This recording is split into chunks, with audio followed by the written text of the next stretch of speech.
This terrain is pretty challenging. The terrain's been a big issue for me and some of the other guys here.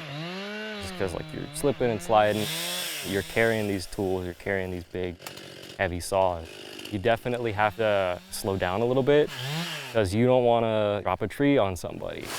You don't want to slip and fall down the canyon where nobody can get you.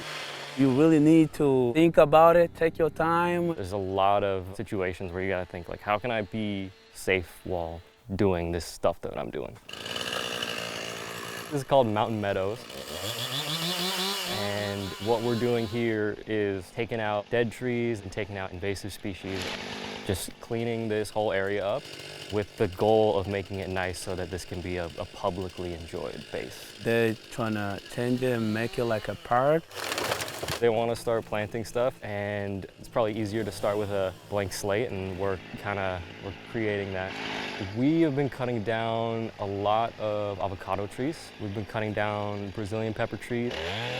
We have orange trees and we have little sumacs too, and all the leaves could look kind of the same. So another way to identify them is just to grab one and kind of like split it in half and rub it for it to like release smell. And if it doesn't smell like citrus, then it's not an orange tree. If it doesn't have like red vines, it's not a sumac.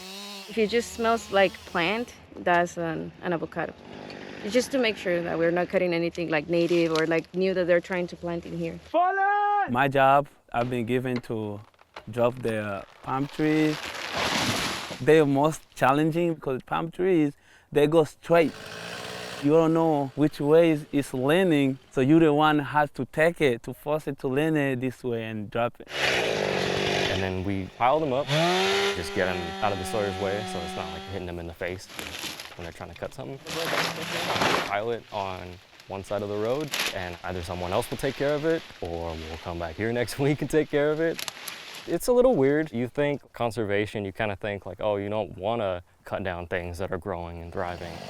Part of it is if this place wants to be a place where people can enjoy, they kind of have to control what does grow here and what doesn't grow here. Because if they just let everything grow, that includes like invasive species, and then the invasive species have a negative effect on the native species. This goes from being a place where people can enjoy to a place where you have trucks and vans just here all the time because they got to take out the invasive that keeps growing. And just this week, seeing the progress that we've made, we've taken down so many dead trees, or so many trees that are just kind of like sitting in empty fields. So it's not difficult to see like the impact of your work, the difference that you're making on the landscape.